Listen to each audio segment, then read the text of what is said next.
Gadis ini dibius oleh rekannya. Dia mengejarnya sampai ke lobi hotel. Dia samar-samar menemukan cara untuk melarikan diri. Tanpa diduga, dia salah pergi ke kamar presiden. Gadis itu langsung menukik ke pangkuan lawan. Namun kini hotel tiba-tiba mati listrik. Keduanya bahkan tidak bisa melihat wajah satu sama lain dengan jelas. Tapi telah menghabiskan malam yang penuh gairah bersama. Keesokan harinya sulit bagi gadis itu untuk menerima kenyataan ini. Jadi dia pergi ke luar negeri sendirian. Adapun presiden, dia mencarinya dengan susah payah, tetapi tidak berhasil. Dalam sekejap mata, 5 tahun telah berlalu. Setelah pulang, gadis itu membawa seorang anak berusia 4 tahun. Dan bayi itu terus meminta untuk bertemu ayahnya. Namun saat itu hotel mati lampu. Dia juga tidak bisa melihat wajah orang itu dengan jelas. Tak disangka saat itu bocah itu menyalakan TV. Kemudian menemukan seorang pria di dalamnya. Sangat mirip dengannya. Perasaan akrab tiba-tiba datang. Jadi bocah itu tanpa sadar memanggil ayah. Mendengar sang anak memanggil ayah, gadis itu menatap pria di TV dengan curiga.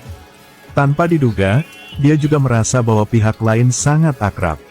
Ini mengingatkannya pada malam 5 tahun lalu. Siapakah pria itu? Mama, bukankah ibu bilang bersiap-siap untuk pergi? Kata-kata putranya membuatnya tiba-tiba teringat. Dia masih harus pergi ke perusahaan baru untuk bekerja hari ini. Tanpa diduga, begitu dia tiba, dia bertemu dengan putri ibu tiri dia. Siapa yang tidak punya mata ini? Xiao Wu. Mengapa kamu di sini? Bukankah kamu mati di tempat tidur pria itu 5 tahun yang lalu? Tahun itu, memang, kamu dan ibumu menyakitiku. Shen Wuqing, apa yang masih kamu lakukan di sini? Jiangsu bukan tempat kamu bisa tinggal. Mungkin kau ingin kembali dan mengklaim warisan. Setelah mendengar itu, Wuqing benar-benar tidak ingin berbicara dengannya. Sekarang dia benar-benar membenci keluarga Shen sampai ke intinya. Sudah waktunya untuk bekerja sudah tiba. Wuqing berbalik dan pergi. Tanpa diduga, seorang gadis dengan sengaja menjegalnya. Segelas anggur di tangannya dituangkan langsung ke tubuh nona muda. Tepat setelah itu, nyonya muda itu marah dan mengutuknya. Gadis di sebelahnya sangat senang. Apakah matamu hanya hiasan? Apa ini? Maaf, saya minta maaf. Seseorang baru saja membuat saya tersandung. Saya benar-benar minta maaf, nyonya muda. Jalan ini bukan tempat di mana kamu bisa berjalan. Tidak bisakah kamu melihat berapa banyak orang kaya di sini? Kamu tidak bisa menebus apapun yang kamu sentuh. Apakah kamu tahu berapa banyak uang yang harus aku hasilkan untuk rambut ini? Kamu tahu betapa mahalnya pakaianku. Sudah kubilang, bahkan jika kamu menjual dirimu sendiri, bahkan tidak bisa membayarnya. Berdandan seperti rubah. Apakah kamu di sini untuk merayu pria atau apa? Menghadapi penghinaan lawan, Wuqing masih berusaha bersabar. Karena dia masih perlu mendapatkan uang untuk menghidupi putranya. Dia harus mempertahankan pekerjaan ini. Tanpa diduga, nyonya muda itu mendorongnya ke bawah. Untungnya, seseorang datang membantu Wuqing tepat waktu. Tapi jelas itu adalah pertama kalinya mereka bertemu. Presiden ini merasa pernah melihat wanita ini di suatu tempat sebelumnya. Wuqing juga menemukan bahwa dia adalah pria yang muncul di TV. Dia benar-benar terlihat seperti putranya. Tapi Wuqing tidak yakin apakah pihak lain itu adalah ayah dari anaknya. Jadi dia berbohong sewenang-wenang. Setelah mendengar ini, dia langsung tidak tertarik. Langsung berbalik dan pergi. Tapi nyonya muda itu berpikir, Wuqing sengaja merayu presiden. Jadi dia langsung meminta pemecatan Wuqing. Kamu sudah dipecat. Keluar dari sini untukku. Pak Zong, apa maksud Anda? Saya tidak bisa kehilangan pekerjaan ini. Kamu membuat kesalahan dengan nona muda dari Liu Xi Corporation. Tuan, dengarkan penjelasan saya. Ya Tuhan, berhenti menjelaskan. Demi rasa hormat, kita udah saling mengenal. Shen Wuqing, aku memberitahumu. Jiang Beilin bukanlah seseorang yang bisa kamu bujuk. Sentuh dia, jangan bilang kamu. Bahkan aku terlibat. Jangan coba-coba kudis, tapi minta daging angsa. Kamu hanya bisa menemukan orang sepertiku. Kalau begitu kamu bisa makan enak dan berpakaian bagus. Aku akan memberimu 30.000 yuan setiap bulan. Asalkan kamu membuatku bahagia. Lalu beri aku seorang anak laki-laki. Aku akan menceraikan istriku, lalu menikahimu. Apa? Jika kamu ingin punya anak, cari babi betina dan melahirkannya. Aku tidak butuh uang. Begitu saja, Wu Qing dipecat. Tapi untungnya gelarnya juga luar biasa. Jadi segera menemukan pekerjaan di kantor hukum. Apalagi, ia langsung menerima kasus yang merepotkan. Siapa sangka kasus ini milik perusahaan presiden itu. Baru saja melihat gadis yang kemarin. Berpikir bahwa Wu Qing adalah mata-mata yang dikirim oleh perusahaan saingan. Kau pertama kali muncul di pameran. Sekarang muncul di perusahaanku. Dengan identitas yang berbeda. Lagi pula, siapa yang mengaturmu untuk mendekatiku? Anda pasti salah paham, Tuan Jiang.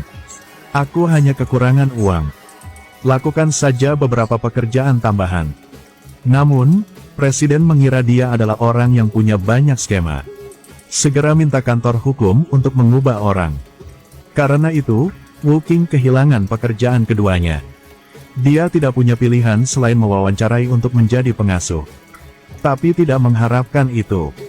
Bahkan ketika dia melamar pekerjaan sebagai pengasuh anak, dia pun datang rumah presiden itu. Itu dia. Udah, sampai jumpa lagi. Apakah ini kebetulan atau memang disengaja? Sampai jumpa lagi. Jelaskan, kenapa kamu ada di sini? 2 hari, 3 pekerjaan. Kamu begitu kekurangan uang kan? Aku sengsara sekarang. Itu semua salah dia. Aku menyesal tidak bisa memukulmu hingga wajahmu memar. Kamu tanya kenapa aku di sini? Aku pengasuh yang baru direkrut. Aku benar-benar tidak bermaksud bertemu denganmu kemarin. Tapi wanitamu tidak akan memaafkanku. Bahkan membuatku kehilangan pekerjaan di tempat itu. Jadi mata pencaharian juga hilang. Kamu bilang kenapa aku di sini? Sekarang pekerjaan ini hilang juga. Apakah kamu bahagia? Kamu memang adalah komet. Sekarang kamu memecatku. Apakah aku berhutang sesuatu padamu di kehidupanku sebelumnya? Kamu suka mengejarku. Baik, aku pergi. Selamat tinggal. Tunggu. Apalagi yang kamu mau? Saatnya menunjukkan aktingku. Benar-benar luar biasa. Demi mencari nafkah, tidak mungkin untuk tidak bertindak. Bekerja di pameran. Aku akan mengatur seseorang untuk memeriksa. Aku sudah memberitahumu kemarin. Kamu datang ke K Corporation untuk menjadi pengacara pribadi saya. Jika kamu setuju, kamu dapat terus melakukan pekerjaan ini. Seperti yang diharapkan, dia berhasil. Shen Wu Qing, apakah kamu benar-benar dia atau bukan? Saya pasti akan menyelidiki untuk kejelasan. Ternyata Presiden juga mencurigai Wu Qing. Apakah itu gadis dari 5 tahun yang lalu? Seperti yang diharapkan ketika dia memeriksa dokumen tentang dia. Tiba-tiba mengetahui bahwa Wu Qing juga memiliki seorang anak berusia 4 tahun. Dia bahkan terlihat seperti dia. Ketua saya telah menyelidiki. Shen Wu Qing benar-benar dipecat oleh Nona Liu. Itu sebabnya dia kehilangan pekerjaannya. Selain itu, aku juga menyelidikinya. Tidak masalah. Dia yatim piatu. Kondisi keluarga sangat buruk. Tidak heran bekerja dengan sangat baik. Tidak seperti para pemula. Lebih seperti orang yang sudah lama belajar. Selain itu, saya juga mengamati dengan sangat cermat.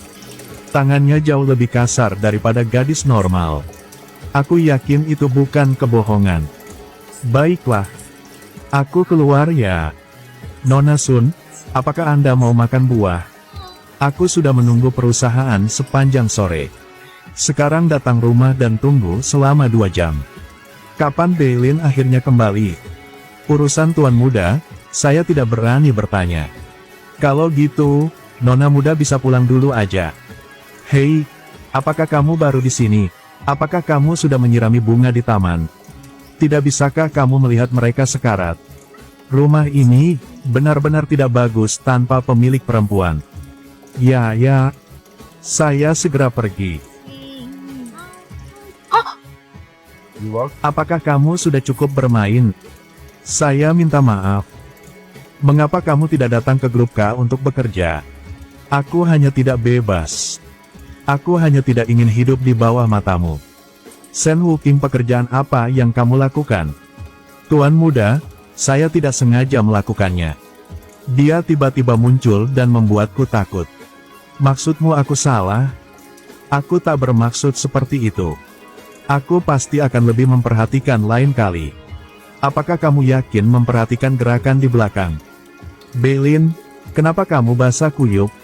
Kok bisa hanya berganti pakaian seperti itu? Akan masuk angin. Sekarang sedang musim panas. Aku tidak begitu lemah. Mengapa kamu di sini? Mengapa pengurus rumah tangga tidak memberitahu koki kamu? Siapkan semangkuk sup jahe untuk Beilin. Tidak butuh.